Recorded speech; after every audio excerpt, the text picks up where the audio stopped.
Katika video iliyopita tulikwenda kuingia ndani ya msitu huu wa Kongowe, lakini leo tutakwenda kutazama yale yaliyo ndani ya msitu huu.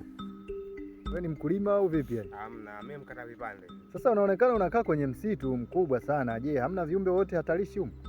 Viumbe hatarishi kama ni viumbe hatarishi ni huku ni nyoka.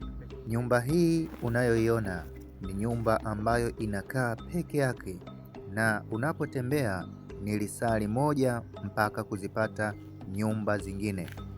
Lakini ndani ya msitu huu kuna wadudu wazuri aina ya vipepeo, na kuna wadudu pia wakali aina ya nge na hata nyoka. Na pia kuna nyoka wale wakubwa aina ya chatu ambao wanapatikana ndani ya pori hili ama msitu huu wa Kongowe.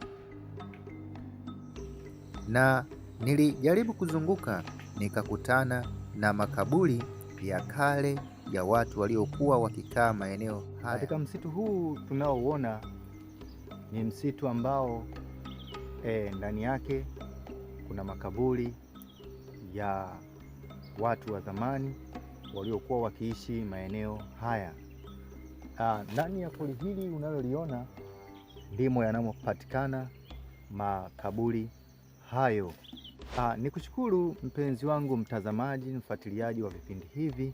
Huu ni mwisho wa video ya msitu huu wa Kongowe, mkoa wa Pwani, lakini kuna vitu vingine vizuri zaidi ya hiki ulichokiona nitakuletea. Bye bye.